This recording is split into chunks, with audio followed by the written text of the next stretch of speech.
जय श्री साईं, जय श्री गुरुदेव। पूज्य गुरु जी को प्रणाम करते हुए, उनका आशीर्वाद लेते हुए, आप सभी लोगों को एक बार प्रणाम करते हुए, आपका आशीर्वाद लेते हुए, साईनाथ महाराज को प्रणाम करते हुए, उनका आशीर्वाद लेते हुए आज के इस सत्संग को हम प्रारंभ करते हैं। पिछली बार हम लोगों ने अध्याय 26, चैप्टर 26, अध्याय 26 देखा था, जिसमें हम लोगों ने बाबा के बारे में, उनकी कुछ लीलाओं के बारे में चर्चा की थी, जिसमें से कि किस तरह से सच्चिदानंद साईनाथ और श्री अक्कलकोट महाराज स्वामी समर्थ के बीच संबंध था। एक दूसरे के अनन्याश्रित थे, एक दूसरे के पूरक थे, दूसरे के भक्तों की सहायता करते थे। यह इन कथाओं को देखने के बाद ऐसा प्रतीत होता है कि सच्चिदानंद साईनाथ महाराज और श्री स्वामी समर्थ एक ही थे। सब लोग दत्तात्रेय परिवार से, स्वामी समर्थ दत्तात्रेय परिवार से, उन्हीं के दत्तात्रेय के रूप में ही हम लोगों के बीच में आए और अपने भक्तों का कल्याण करते हुए यहां से गए। दोनों संतों की ऐसी ही जीवनी थी। श्री स्वामी समर्थ के बारे में भी, उनके जन्म के बारे में भी किसी को कुछ पता नहीं है, और साईनाथ महाराज के जन्म के बारे में भी कुछ प्रमाणिक तौर से पता नहीं है। कहने सुनने वाले तरह तरह की कहानियां और रिसर्चेज करके अपनी बातें करते हैं, बट प्रमाणिकता में कहीं इनका कहाँ जन्म हुआ था, कैसे हुआ था, माता पिता कौन थे, इन चीज़ों की आज भी सही सही जानकारी नहीं है। तो चलिए हम आज प्रारंभ करते हैं अध्याय 27। अध्याय 27 एक बड़ा प्यारा अध्याय है, और इस अध्याय में भगवान श्री साईनाथ महाराज विष्णु सहस्त्र नाम की महिमा के बारे में बखान करते हैं, और ये बताते हैं कि विष्णु सहस्त्र नाम क्यों आवश्यक है हर व्यक्ति के लिए, कि विष्णु सहस्त्र नाम का जाप करना। बाबा ने विष्णु सहस्त्र नाम के महत्व को एक लीला के द्वारा समझाने का प्रयास किया। आज हम यह लीला बाबा की देखेंगे, किस तरह से दादा साहब खापर्डे, जो आप लोग अच्छे से जानते होंगे खापर्डे डायरी, तो खापर्डे डायरी के लेखक दादा साहब खापर्डे पर बाबा की कृपा कैसे हुई। आज इन लीलाओं को हम अवलोकित करेंगे, इनके बारे में सुनेंगे, जानेंगे और सत्संग करेंगे। देखिए, जैसा हम लोगों को विदित है कि एक हम लोग जब सोचते हैं तो ये सोचते हैं कि हिंदुस्तान की सभी नदियां जाकर के समुद्र में मिलती हैं। ऐसा मन में आता है कि यदि एक बार समुद्र स्नान कर लें तो ये सारी नदियों का जो पवित्र जल समुद्र में समाहित है, सभी नदियों का पुण्य हमें प्राप्त हो जाएगा। ऐसा विचार लेकर लोग सागर स्नान करने, यानी समुद्र में स्नान करने जाते हैं। और इसी के लिए गंगा सागर का बड़ा मेला भी लगता है। लोग कहते हैं सब तीर्थ बार बार गंगा सागर एक बार। तो गंगा सागर, जहाँ गंगा जाकर के सागर में मिलती हैं, वहां स्नान करते हैं लोग कि सारी नदियों का जल मिल जाए। जब देखे, हम लोग तो जाते हैं गंगा स्नान करने या पवित्र नदियों में स्नान करने, भाव लेकर जाते हैं कि यदि हम गंगा स्नान कर लेंगे, इन पवित्र नदियों में स्नान कर लेंगे, तो हमारे सारे पाप धुल जाएंगे। तो पाप कहाँ जाते हैं? जब हम स्नान कर लेते हैं तो सारे पाप नदी में रह जाते हैं। अब नदियों का सोचिए कि उनको कितना भारी लगता है आपका पाप ढोने के लिए। तो नदियां क्या करती हैं? नदियां सोचती हैं कि कब किसी सदगुरु का, संत का आगमन होगा कि उनके चरण रज से हमारे भी सारे पाप धुलेंगे, और जो भक्तों के पाप है वो सब सारे मिट जाएंगे। इसलिए संतों के चरण रज की बड़ी ही महत्ता है। इसीलिए कहा जाता है, गुरुर् ब्रह्मा गुरुर्विष्णु गुरुर्देवो महेश्वरः, गुरुर साक्षात परम ब्रह्म तस्मै श्री गुरुवे नमः। कहते हैं गुरु तो ब्रह्मा भी है, गुरु विष्णु भी है, गुरु महेश्वर भी है। यानी गुरु आपको जन्मदाता भी है, आपका पालन करता भी है, और आपके विनाश में भी, प्रलय में भी साक्षी रहता है। तो गुरु साक्षात पर ब्रह्म तस्मै श्री गुरुवे नमः। गुरु यही तीन ब्रह्मा विष्णु महेश नहीं, पर ब्रह्म भी है। तो इसलिए श्री गुरु के चरणों में प्रणाम कर लेने मात्र से ही आपको ये ट्रिनिटी, जो तीन देवता हैं हमारे त्रिदेव, ब्रह्मा विष्णु महेश, तीनों को प्रणाम करने का फल प्राप्त होता है, और साथ ही साथ परब्रह्म नारायण को भी प्रणाम करने का फल प्राप्त होता है। सो गुरु प्रार्थना, गुरु के चरणों की ऐसी महत्ता है। ये शास्त्र हमारे सब गुरु के बारे में इसी तरह की व्याख्यान देते हैं कि गुरु कितने महत्वपूर्ण हैं हमारे जीवन में, क्योंकि बिना गुरु के ज्ञान संभव नहीं है। सो अब सच्चिदानंद साईनाथ सरीखे गुरु की तो बात ही क्या है। ये हमारे सौभाग्य हैं कि हम सच्चिदानंद साईनाथ महाराज से जुड़े, सच्चिदानंद साईनाथ का सानिध्य मिला, उनका नाम संकीर्तन, उनकी लीलाओं का अध्ययन, उनके लीलाओं का श्रवण करने का सुअवसर मिला। ये बिना सदकर्म जागृत हुए संभव नहीं है कि किसी गुरु, किसी संत के शरणागति आप हो जाएं। यदि आपके अच्छे भाग्य नहीं है तो ये भाग्य से ही संतों के दर्शन होते हैं, और गुरु मिलना तो बहुत ही कठिन कार्य है। लेकिन ये जब सदकर्म आपके जागृत हैं तो सदगुरु का मिलना स्वाभाविक हो जाता है। सो हेमांत पंत जी भगवान श्री साईनाथ महाराज से प्रार्थना करते हुए कहते हैं, हे बाबा, हे भक्तों के कल्पतरु। हेमांत पंत ने शब्द यूज किया कल्पतरु।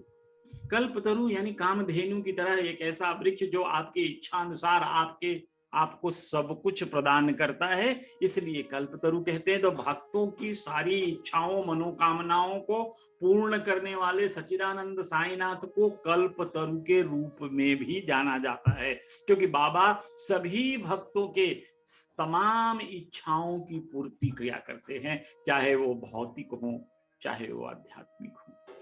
सिर्फ बाबा के सामने आप प्रेम से जाकर अगर उनकी वंदना करें तो सहजता के साथ ही बाबा का आशीर्वाद सबको मिल जाता है।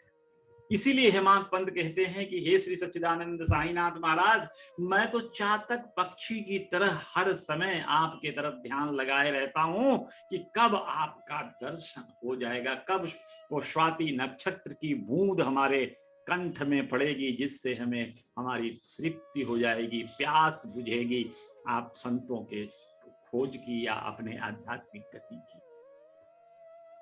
इसी प्रकार से वो फिर कहते हैं कि हे भगवान, यदि आपकी जितनी लीलाएं हैं ये अपरंपार हैं, और ये सही में अपरंपार हैं, क्योंकि इन लीलाओं का पार पाना संभव नहीं है। इसलिए हेमांत पंत कहते हैं कि हे भगवान, आपकी इन अपार लीला सिंधु से, इस अपार लीलाओं से भरे सागर से यदि एक सहस्त्रांश भी हमें मिल जाए तो हे भगवान हम तृप्त हो जाएंगे।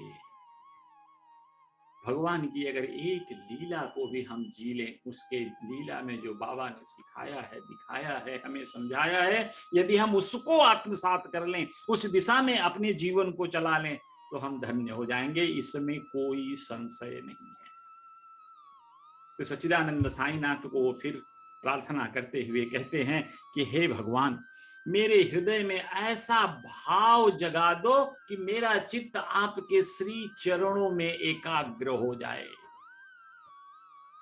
आध्यात्मिक गति प्राप्त करनी है, आध्यात्मिकता के पथ पे चलना है, तो चित्त की शांति आवश्यक है, और चित्त की शांति बिना गुरु की कृपा से संभव नहीं है। इसलिए शास्त्र यही कहते हैं कि सच्चिदानंद साईनाथ महाराज या अपने सदगुरु के श्री चरणों में अपने मन को स्थापित करने का प्रयास करो, चित्त की शांति स्वतः प्राप्त हो जाएगी, इसमें कोई संशय नहीं है। सो हेमांत पंत आगे भगवान से प्रार्थना करते हैं कि हे भगवान, जब मैं आपका ध्यान करूं तो मेरे आंखों में अश्रु भर जाए, मेरे रोमांच शरीर रोमांचित हो जाए। यानी नटसेल में अगर छोटे में कहें तो हृदय में अष्ट भाव जागृत हो जाए जब मैं आपका स्तवन करूं, आपका नाम ध्यान करूं, आपको प्रणाम करूं। सो जब ये अष्ट भाव प्रकट होते हैं शरीर में, चाहे अश्रु के रूप में या पसीने के रूप में या रोमांच होने के बीच में, रोमांचित रोंगटे खड़े होने के बीच में, कंपन होने के, तो ये रोमांचित होना, अश्रु आना गुरु के नाम ध्यान के साथ साथ यह बताता है कि आपको अष्ट भाव जागृत हो रहे हैं। और बिना गुरु कृपा से अष्ट भाव जागृत नहीं होता। इसलिए हेमंत पंत कह रहे हैं कि हे भगवान, जब मैं आपका नाम स्मरण करूं तो मेरे अष्ट भाव जागृत हों, ताकि हमें भी पता चले कि बाबा की कृपा हमारे ऊपर आ रही है। और आगे हेमंत पंत यही कहते हैं कि यदि यह सब भाव उपस्थित हो किसी के अंदर, यदि आप अपने गुरु का नाम स्मरण करें, अपने इष्ट का नाम स्मरण करें, और आपके अंदर यदि अष्ट भाव जागृत होते हैं, यदि नाम लेते लेते, भगवान की कथाएं सुनते सुनते, भगवान की कथाएं समझते समझते यदि आपके कंठ रूध जाए, पसीने आने लगे, आंखों से अश्रु बहने लगे, तो यह निश्चय जानिए कि यह सदगुरु के कृपा के लक्षण है, आपके इष्ट के आपके ऊपर कृपा के लक्षण है। साधारणतया यह नहीं होता। ऐसा इन भावों को देखकर आप ये सोच सकते हैं कि अब आपके अंतःकरण में गुरु प्रसन्न होकर उनकी कृपा जागृत हो रही है और आप आत्मानुभूति की तरफ अग्रसर हो रहे हैं। हेमंत पंत को फिर सताती है माया। कहते भैया, माया से बचने का सहज उपाय है अनन्य भाव से श्री सच्चिदानंद साईनाथ के शरण में जाना। और यह चीज हम लोग कई बार माया के ऊपर परिचर्चा कर चुके हैं कि माया ग्रसित पूरा संसार है। यह परा और अपरा शक्ति का जो खेल है, ये माया अपरा शक्ति से आच्छादित है, और यह जीव जो पराशक्ति का एक केंद्र बिंदु है, उस जीव के ऊपर इसका माया का आच्छादन आपको ईश्वर मिलन में बाधा डालता है, आपको ईश्वर की अनुभूति प्राप्त करने में बाधा डालता है। तो कह रहे हैं कि इस माया से अलग होने का, इससे पार पाने का, मुक्त होने का एकमात्र उपाय है अपने सदगुरु के चरण में शरणागति। देखिए, हमारे जितने भी धर्मशास्त्र हैं, सब माया के लिए, माया से बचने का एक ही उपाय बताते हैं, यही कि अपने सदगुरु या ईश्वर के चरणों की शरणागति ले लो, माया से पार हो जाओगे, माया आपको से माया से आप बच जाओगे, इस छलावा से बचोगे। सो ये माया से आखिर आप बचते कैसे हैं? श्री गुरु के चरणों में जाने से, या श्री भगवान के श्री चरणों में अपना ध्यान लगाने से, उनकी शरणागति लेने से माया से कैसे बच जाते हैं? इसका उदाहरण है साक्षात रामचरितमानस में भगवान कहते हैं, माया बस्य जीव अभिमानी। माया के बस में सारे जीव हैं, सचराचर में जितने भी जीव हैं सब माया के बस में हैं, माया के नियंत्रण में हैं। और ईश वश्य माया गुण खानी, और ईश्वर के बस में माया है। तो नियंता माया ईश्वर हैं, माया के नियंत्रक ईश्वर हैं। तो बिना ईश्वर के इस माया को कोई आपसे दूर करने में सक्षम नहीं है, बिना सदगुरु के इस माया को आपसे दूर करने में कोई सक्षम नहीं है। 3 गुणों वाली माया आपके जीवन के आध्यात्मिक प्रगति को रोकती है, आपकी इंद्रियां माया के वशीभूत हो जाती हैं, और इनसे बचने का एकमात्र उपाय है श्री गुरु की शरणागति। इसलिए कि श्री गुरु की माया पे नियंत्रण है, ईश्वर का माया पे नियंत्रण है, इसलिए आप माया से आपको वो बचा सकते हैं। भगवान खुद ही कहते हैं, मम माया संभव संसार, ये सारे संसार की उत्पत्ति ही मेरे माया से हुई। जीव चराचर विविध प्रकार, वो कह रहे जितने भी जीव इस चराचर में हैं, सचराचर में हैं, वो सब माया की उपजा है, सब माया से भगवान की। सो इसलिए माया से बचने का एकमात्र रास्ता है कि आप श्री गुरु के शरणागति लें, अपने गुरु का नाम ध्यान करें। आज हम लोग आगे नाम ध्यान के ऊपर भी अच्छी परिचर्चा करेंगे। देखते हैं कि बाबा की कथाएं आज चूंकि विष्णु सहस्त्र नाम के ऊपर हैं, तो नाम ध्यान की अपने आप महत्ता आ जाती है। विष्णु सहस्त्र नाम कुछ नहीं, विष्णु सहस्त्र नाम तो भगवान के 1000 नाम की श्रृंखला है। सो उस पे हम परिचर्चा करेंगे।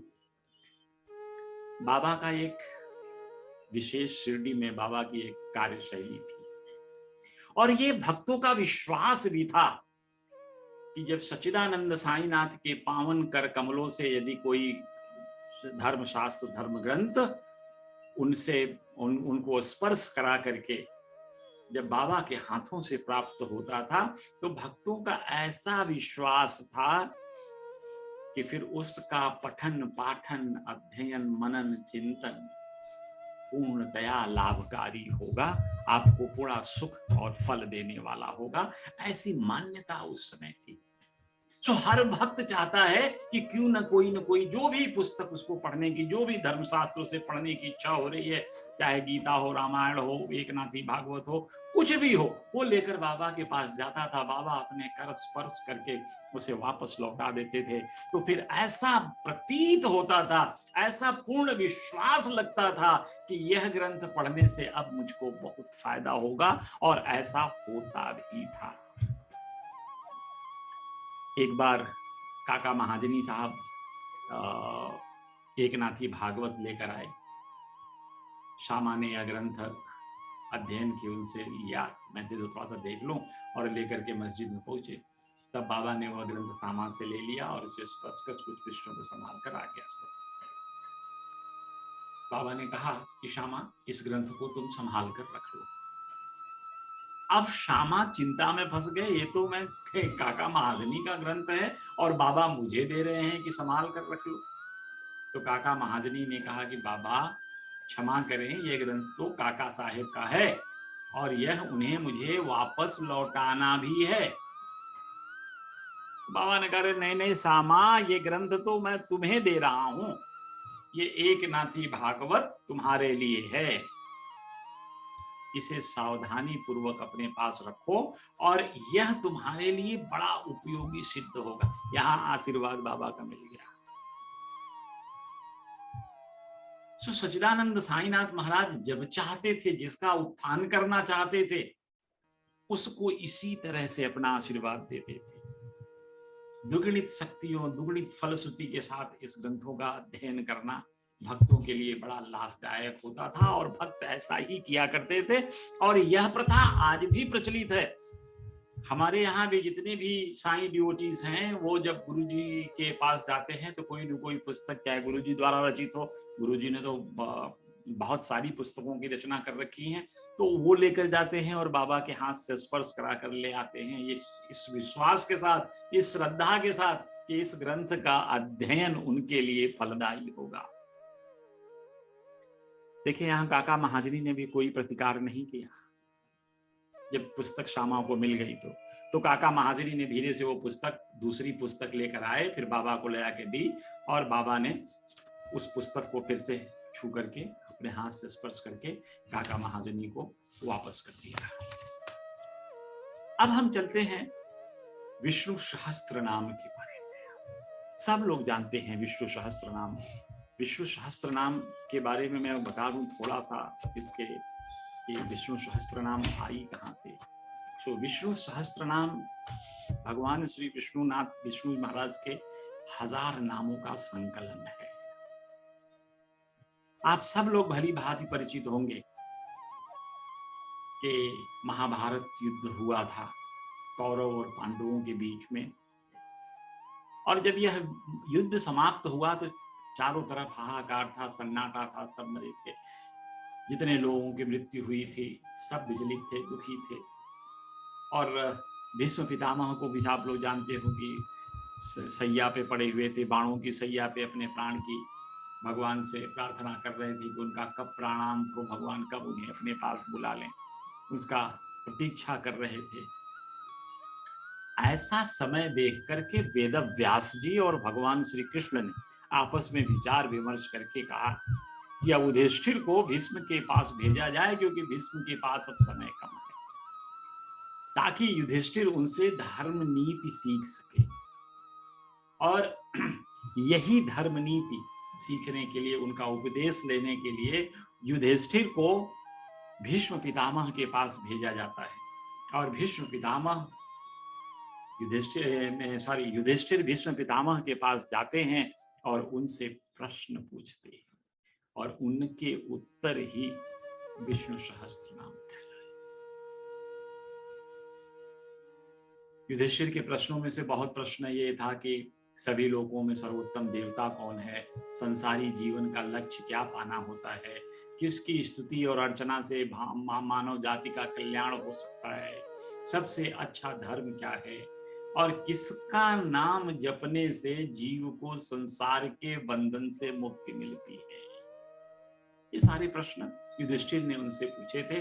तो वो भीष्म जी ने बोला था, जगत के प्रभु, देवों के देव एवं पुरुषोत्तम विष्णु के सहस्त्र नाम जपने से, अनन्य भक्ति, अचल भक्ति से, स्तुति से, आराधना से, ध्यान से, नमन से मनुष्य को संसार के बंधन से मुक्ति मिलती है, और यही सर्वोत्तम धर्म है। तो ये कहने के बाद सबको ये विष्णु सहस्त्र नाम का प्रतिपादन आता है, उन्होंने जो पद बताए थे। तो यहाँ से विष्णु सहस्त्र नाम और विष्णु सहस्त्र नाम की महत्व क्या है, महत्ता क्या है, उससे पढ़ने के फायदे क्या क्या हैं, हम आज के साई सच्चरित्र में श्री सच्चिदानंद साईनाथ और श्यामा के संवाद में देखते हैं। सभी लोग आप जानते हैं कि श्यामा बाबा के एक अनन्य भक्त थे, और जब गुरु कोई भक्त गुरु के अत्यंत नजदीक हो जाता है, तो गुरु उसके उत्थान के लिए हर समय, उसके मुक्ति के लिए हर समय विचाररत रहता है कि क्यों मैं नहीं, कैसे इस भक्त का कल्याण करूं। तो इसीलिए सच्चिदानंद साईनाथ महाराज चूंकि जानते थे कि विष्णु सहस्त्र नाम के क्या गुण हैं, इसलिए वो श्यामा को विष्णु सहस्त्र नाम रटाने की ठान ली कि मैं तो श्यामा को विष्णु सहस्त्र नाम का ज्ञान दूंगा और विष्णु सहस्त्र नाम इससे पढ़वाऊंगा, पाठ कराऊंगा, नित्य प्रतिदिन करने से इसको मुक्ति मिल जाएगी।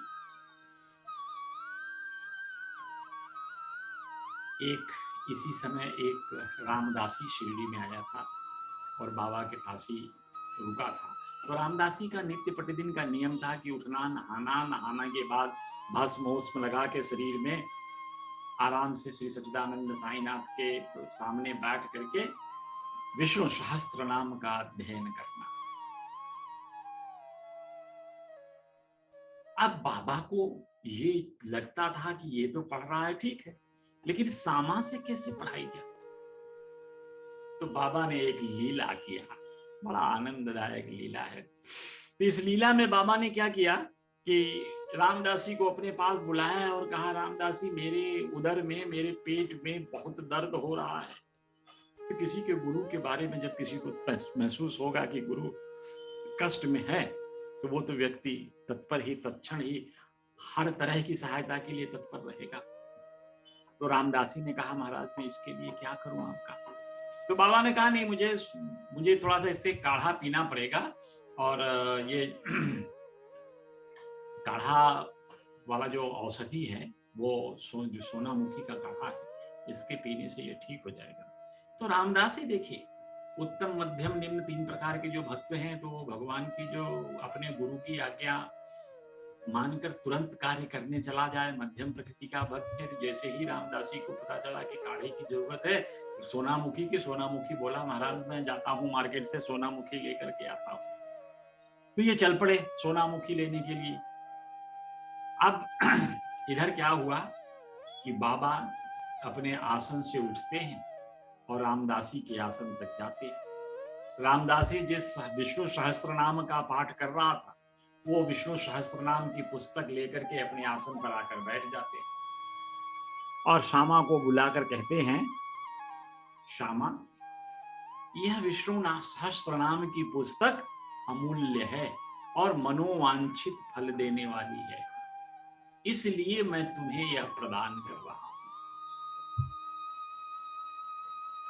एक बार सामा ऐसा हुआ, मेरे हृदय में बड़ा दर्द हुआ और दर्द इतना भयानक था कि मुझे लगा मेरे प्राण पखेरु अब उड़ जाएंगे।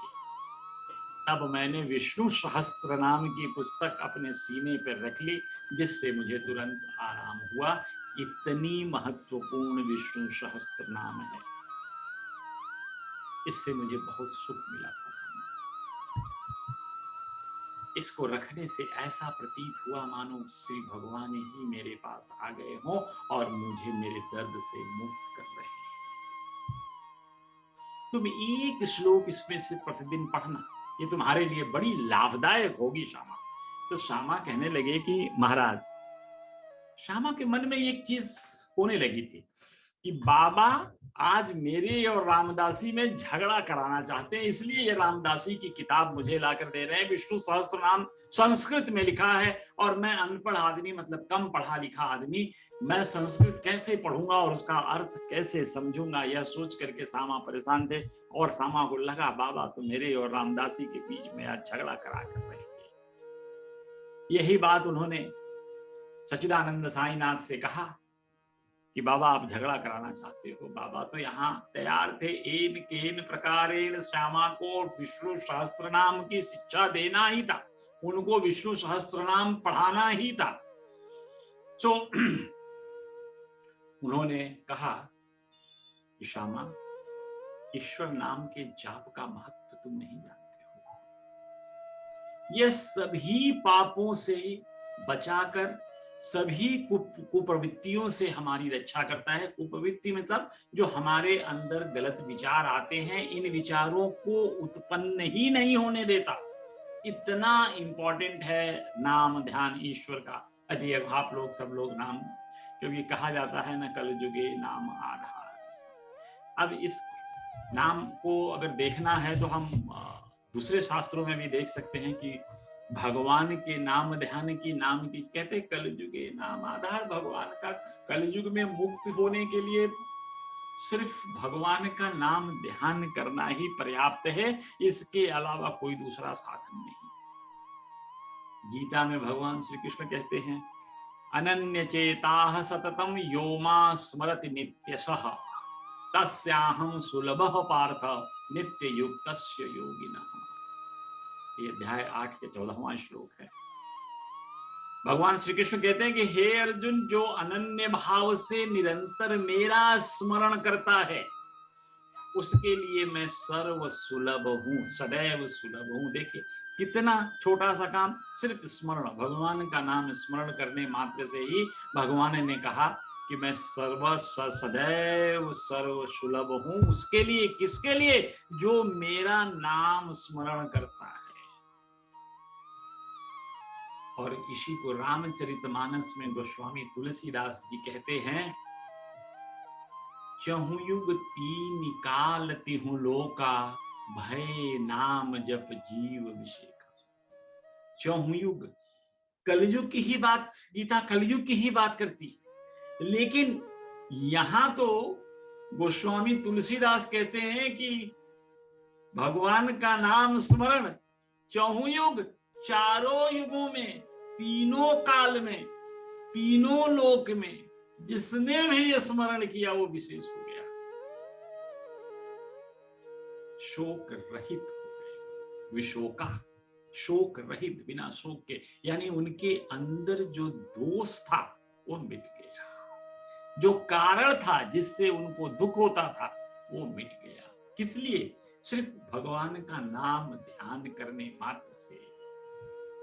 अब अगर पद्म पुराण में देखें, स्वयं नारायणो देवः स्वनाम्नि जागतां गुरुः आत्मनो अध्याधिकं शक्ति अस्थापयामास सुव्रताः। सूत जी उस समय कथा कहते हुए कहते हैं कि उत्तम व्रत के पालन करने वाले हे महर्षियों, जगत गुरु नारायण ने स्वयं ही अपने नाम में अपने से भी ज्यादा शक्ति भर दी है। इसलिए भगवान का नाम ध्यान करने से, सिर्फ उनका नाम लेने मात्र से ही मुक्ति हो जाती है। आगे गोस्वामी जी फिर लिखते हैं, कलयुग जोग यज्ञ न ज्ञाना, एक आधार राम गुण गाना। तुलसीदास कहते हैं कलयुग में कोई यज्ञ करना, कोई जप करना, कोई योग करना, कोई ज्ञान की बातें करना, इसकी कोई जरूरत नहीं है। एक आधार राम गुण गाना, जो भगवान श्री राम के यानी ईश्वर के यानी अपने सदगुरु के नाम का बारंबार आवर्तन करे, नाम का गुणगान करे, वही पर्याप्त है उसके जीवन में मुक्ति देने के लिए, उसको मोक्ष प्रदान करने के लिए, उसके जीवन को सरल और सुखद बनाने के लिए मात्र भगवान का नाम स्मरण ही काफी है। सब भरोस तज जुए भज राम ही, सोई भवतर कछु सो प्रेम समेत गाव गुण गाम ही। सब भरोस तज जुए भज राम ही, प्रेम समेत गाव गुण गाम ही। सारे भरोसा छोड़ करके जो भगवान श्री राम का, अपने इष्ट का, अपने गुरु का नाम स्मरण करता है, उनका भजन करता है, उनका संकीर्तन करता है, प्रेम समेत गाव गुण गाम ही, वो भगवान के नाम को प्रेम से गाता है। सोई भवतर कछु संशय नाही। यदि ऐसा कोई भक्त है जो भगवान के नाम का स्मरण करता है, उनको गाता है सारा भरोसा छोड़ करके, तो सो भवतर कछु संशय नाही, वो इस भवसागर को अवश्य ही तर जाएगा, पार कर लेगा, इसमें कोई संशय नहीं है। नाम प्रकार नाम प्रताप प्रकट कलिमा ही। ऐसा कलयुग में नाम का प्रताप है भगवान के श्री नाम का। और इसको वेद में देखें, नाम के महत्व चारों तरफ जितने भी धर्म शास्त्र हमारे हैं, सब में नाम के महत्व को भर के रखा है। सब जानते हैं कि एकमात्र भगवान अपने जीवन को मुक्त करने का उपाय है भगवान के श्री नाम का स्मरण करना, श्री साईं के नाम का, अपने सदगुरु के नाम का स्मरण करना। तो अथर्ववेद में कहते हैं, षोडशैतानि नामानि द्वित्रिंश वर्ष वर्णकानि ही, कलो युगो महामंत्र सम्मतो जीवतारिणे। 16 शैतान, वो कह रहे हैं 16 नामों का, 32 वर्णों का एक महामंत्र है ना। हम लोग कहते हैं ना, हरे राम राम राम हरे हरे, हरे कृष्ण कृष्ण कृष्ण हरे हरे। आप इसको देख लीजिए, 16 नाम है भगवान के, 16 बार नाम, 8 ऊपर 8 नीचे। तो इसलिए वो कहते हैं कि 16 नामों, और कृष्ण राम 2 अक्षर वाले, 2 वर्ण वाले हैं, 2 ही वर्ण यूज हुए हैं। तो कह रहे हैं कि कृष्ण और राम, ये 16 जो नाम है 32 वर्णों से युक्त हैं, और इस महामंत्र का कीर्तन करना कलयुग में किसी भी भक्त को उद्धार का एकमात्र कारण है। यदि कलयुग में उद्धार पाना चाहते हो तो इन 16 मंत्रों को, 16 नामों का स्मरण करें, गायन करें, कीर्तन करें। इसीलिए फिर उपनिषद में कैसे कहते हैं, इति षोडशकम नाम नाम कलिकल्मष नाशनः। इति षोडशकम नाम नाम, ये जो 16 नाम है, कलिकल्मष नाशनाम, कलयुग में क्लेश को नाश करने वाले हैं, उसको खत्म करने वाले हैं, यानी आपको सुख प्रदान करने वाले हैं। सो इसलिए इसके अलावा कोई उद्धार का कोई दूसरा जगह भी नहीं मिलता। और एक चीज ध्यान रखिए, कैसे कहते हैं गोस्वामी जी अगेन नाम के बारे में बात करते हुए, राम नाम मणि दीप धरु, जीह दे हरि द्वार, तुलसी भीतर बाहर जो चाहूं जिया। तुलसीदास कहते हैं, अगर जीवन में अंदर बाहर दोनों प्रकाश चाहते हो, तो अपने जो मुख रूपी दरवाजा है, इस दरवाजे के ऊपर जो जीभ रूपी देहली है, जो सीढ़ी लगी, जो चौकट लगी हुई है जीव की, इस पे राम नाम के दीपक जला लो, तो वो दीपक अंदर भी प्रकाशित करेगा और बाहर भी प्रकाशित करेगा। यानी भगवान के श्री नाम लेने मात्र से ही आपका जीवन प्रकाशित हो जाएगा। और एक जगह तो ऐसा भी कहा गया है, भगवान श्री कृष्ण शंकर पार्वती से कहते हैं, राम रामेति रामेति रमे रामे मनोरमे सहस्रनाम तत्तुल्यम राम नाम वरानवे। यहां भगवान शंकर कह रहे हैं पार्वती जी से कि एक राम नाम अगर ले लो ना, तो ये जो सहस्त्र नाम है, विष्णु के सहस्त्र नाम है, इसके समतुल्य है। तत्तुल्यम राम नाम वरानवे।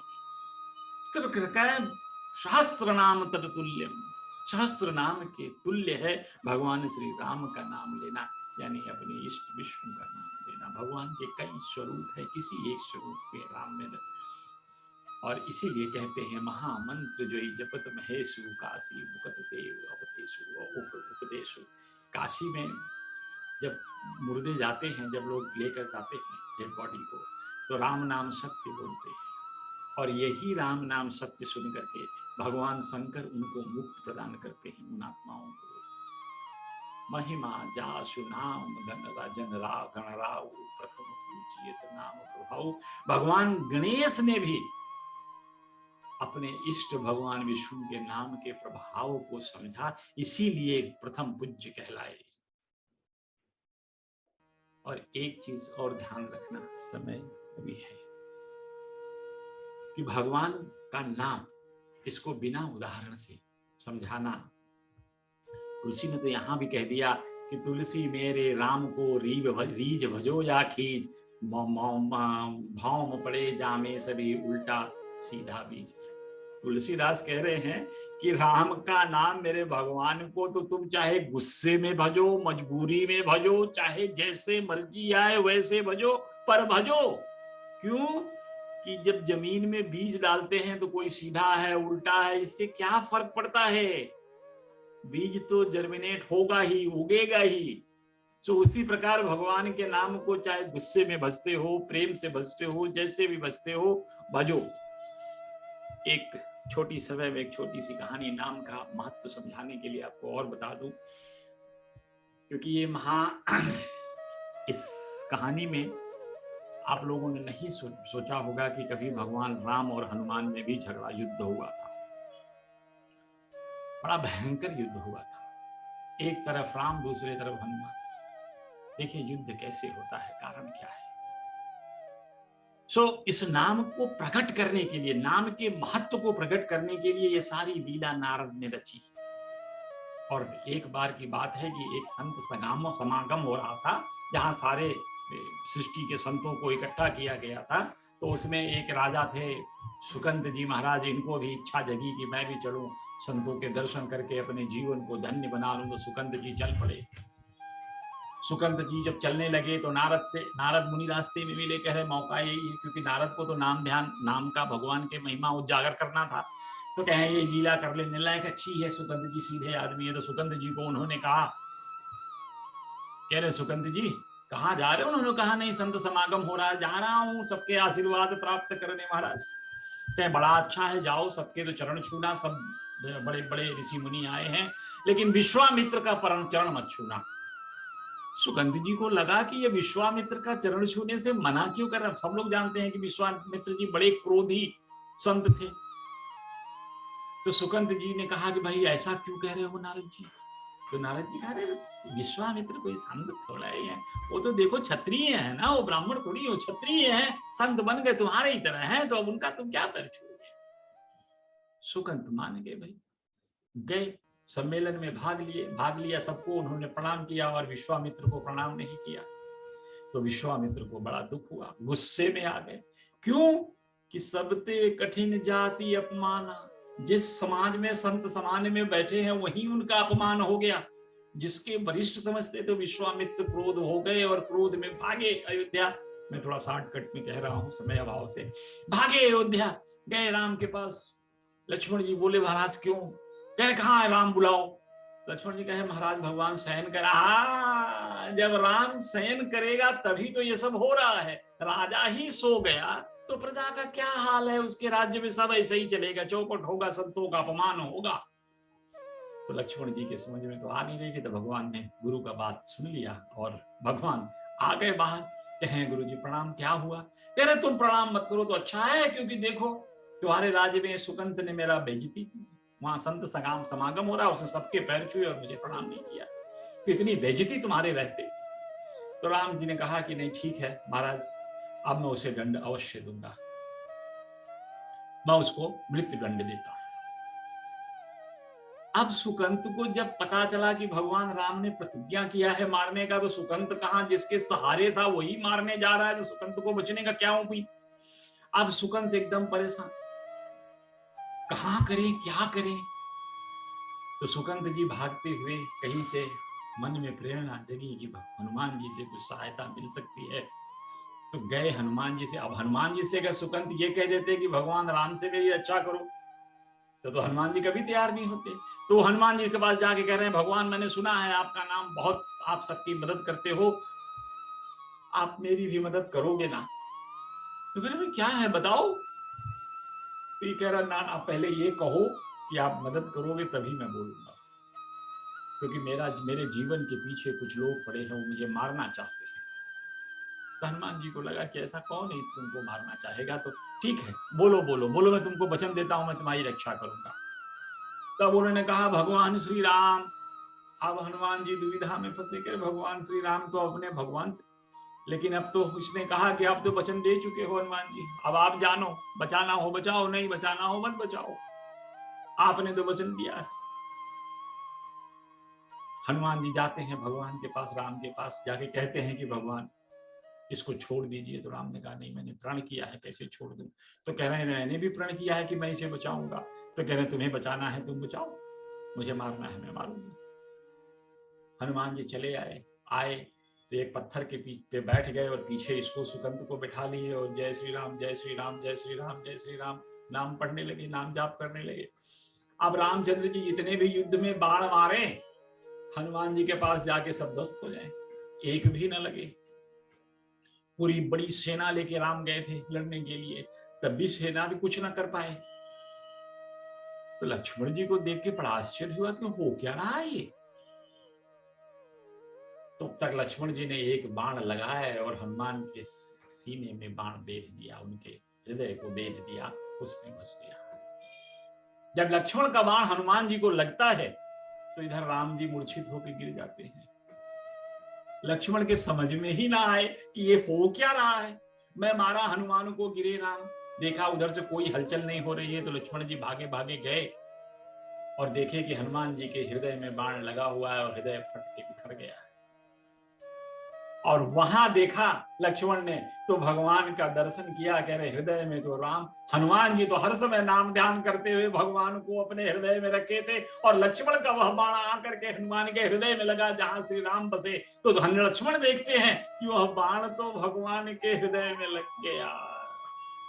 इस वजह से भगवान वहां मूर्छित हुए। अब समस्या हुई, करें क्या इस युद्ध में जीता। सो भगवान राम उधर से उठकर आ रहे हैं, हनुमान इसी तरह से एक तरफ से इस हाथ को अपने हृदय को पकड़े हुए, दूसरी तरफ से जय राम जय राम जय श्री राम जय श्री राम जय श्री राम नाम मंत्र उच्चारण कर रहे हैं। भगवान राम आए, कहे हनुमान बोलो, तुमको बड़ी तकलीफ हुई, कैसे हुआ ये? कह रहे भगवान आप ही हो। अब भगवान उसके दर्द को हनुमान जी के दूर करने के लिए उनके सर पे रखकर हाथ अपनी शक्तियां देने लगे आंख बंद करके, ताकि इसके हृदय का वेदना खत्म हो जाए, दर्द खत्म हो जाए। अब हनुमान जी कम चालाक थोड़ी थे। हनुमान जी जब भगवान ने हाथ रखा ऐसे, तो हनुमान जी धीरे से सर नीचे कर लिए और सुकंत को आगे बिठा दिए। देखा तो हनुमान सुकंत का सर भगवान ने अभय दान के लिए हाथ सुकंत के ऊपर रखा है। तो हनुमान जी कहे महाराज अब आप तो बचाने वाले भी, आप मारने वाले भी, अब आप जानो क्या करना है। राम बड़े धर्म संकट में फंसे। अब तो मैं इधर प्राण की अभय दान दिया और दूसरी तरफ प्राण लेना भी है, क्योंकि गुरुजी परेशान है, गुरुजी की आज्ञा है। तो कह रहे हनुमान करूं क्या अब। तो हनुमान ने कहा कुछ नहीं, सुकंत को बोला कि जाओ जाकर के विश्वामित्र के चरणों पर गिर जाओ और माफी मांग लो कि हमसे गलती हुई थी, आप हमें माफ कर दीजिए।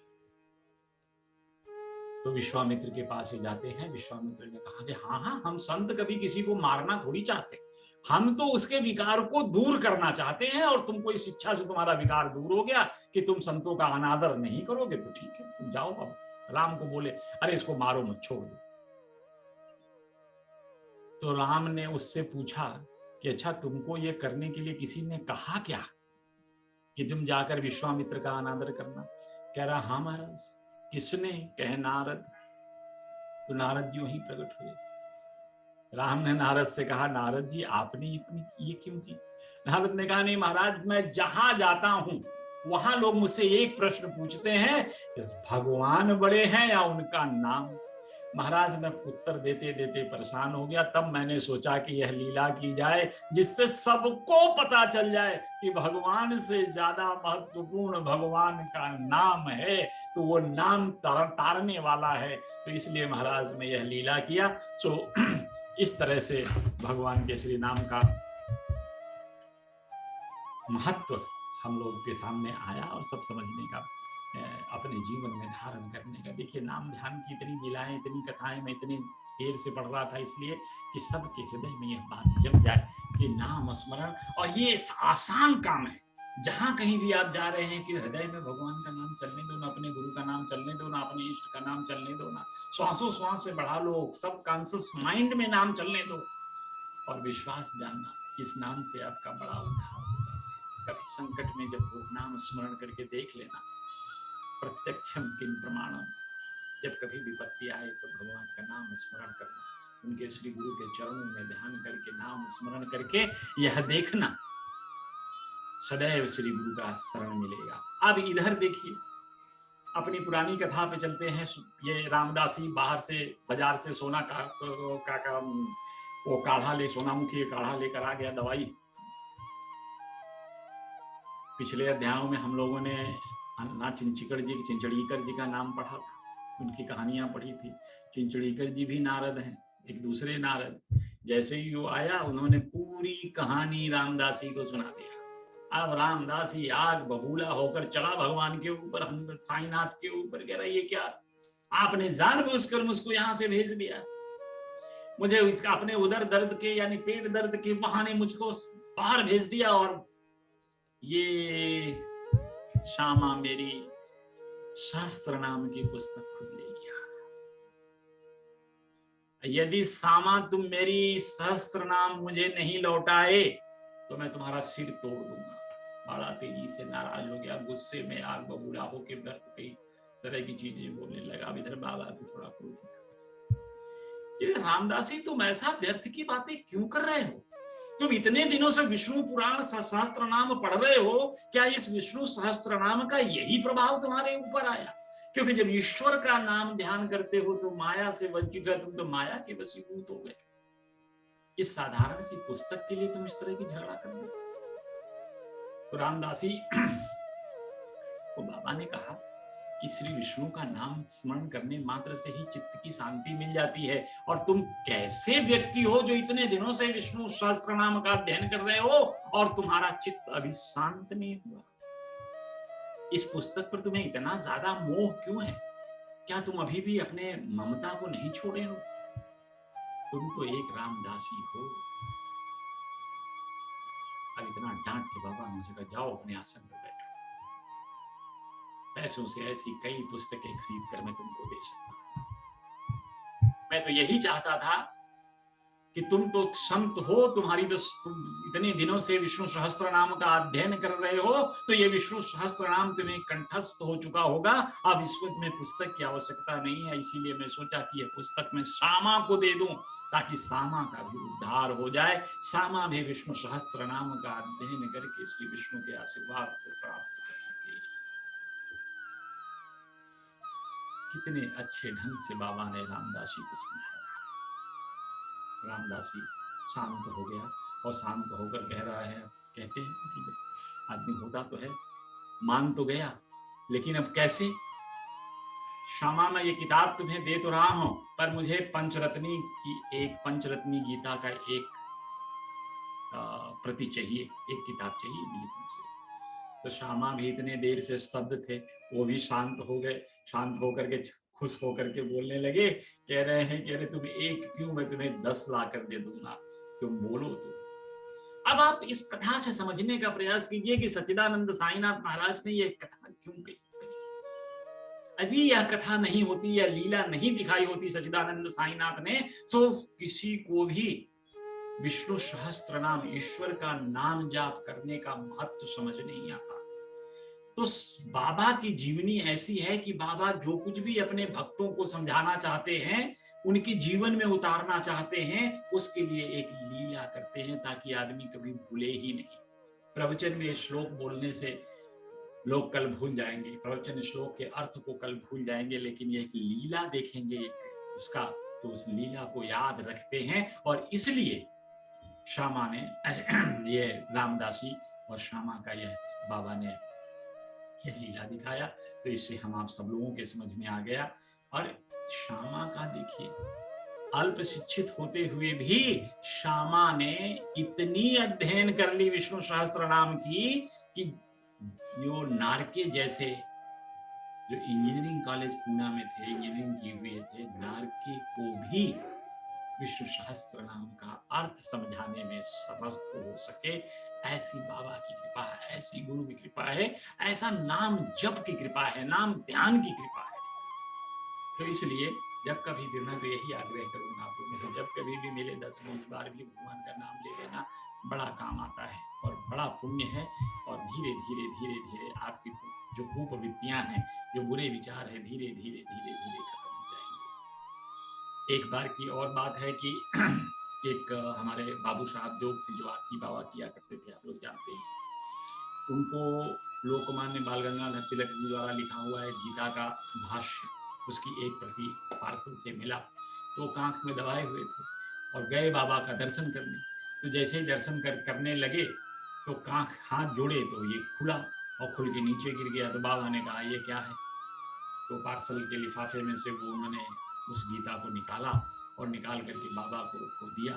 अब देखिए, बाबा ने उसे खोला, पढ़ा, इधर उधर हास्य स्पर्श किया, आशीर्वाद दिया और फिर इन्हें लौटा दिया।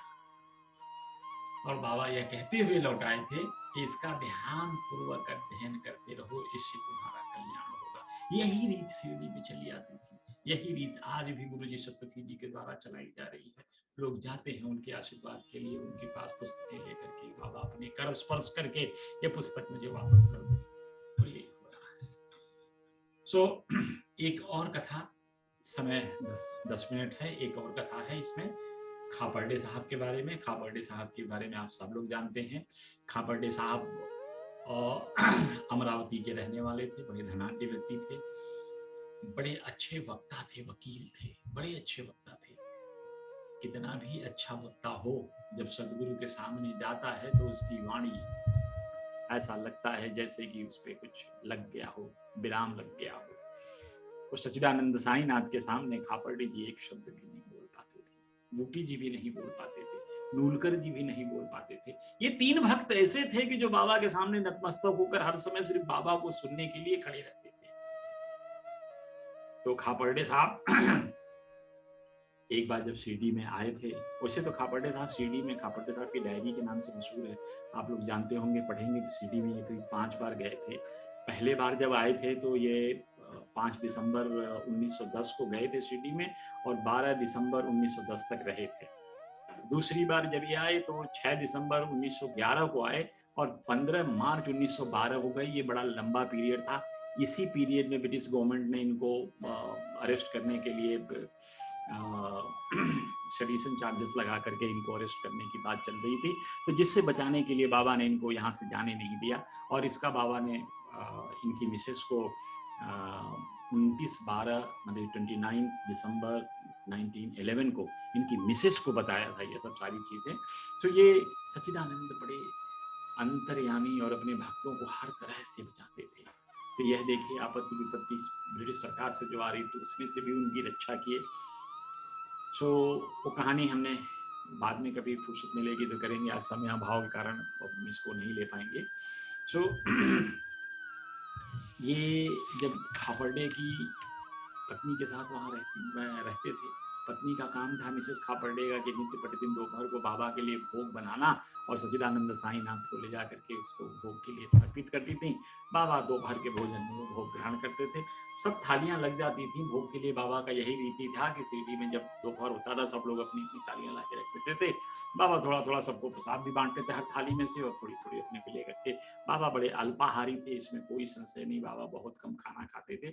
यह भी एक उपदेश है हमें कि अल्पाहारी स्वास्थ्य के लिए बड़ा उत्तम होता है। इसलिए यदि हम खाना कम ही खाएं, अच्छा खाएं, तो ज्यादा बेहतर होता है। यह विज्ञान भी मानता है और मेडिकल साइंस भी मानती है।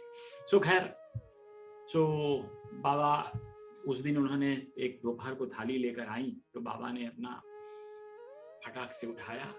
रोज तो एक घंटे तक वेट करते थे लोग थाली रख के। उस दिन जैसे ही मिसेस खापरडी की थाली आई, बाबा उस पे से कपड़ा हटाए और बैठ कर खाने लगे बड़े आराम से, मन लगा कर।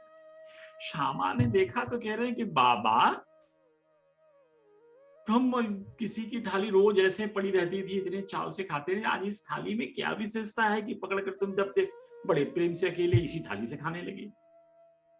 ऐसा पक्षपात क्यों करते हो बाबा? दूसरी थालियां भी पड़ी है। तो आपने तो उन थालियों पे अपनी दृष्टि तक नहीं डाली है, आपको अकेले इसी थाली से खाए जा रहे हैं। तब बाबा ने कहा कि अरे श्यामा, बहुत दिनों के बाद आज ऐसा संयोग प्राप्त हुआ है, मुझे प्रेम से खाने दो, आज मैं बहुत आनंद मिल रहा है। तुम जानते हो श्यामा, ये एक विचित्र थी। एक ये जो मिसेस खापर्डे हैं, ये पिछले जन्म में एक व्यापारी की गाय थी, बहुत दूध देती थी, बड़ा मीठा दूध था, सब लोग उसके दूध का पान किया करते थे। बस यूं ताक कर इसने एक माली के कुटुंब में जन्म लिया, जहां वो फूलों का व्यापार करती थी।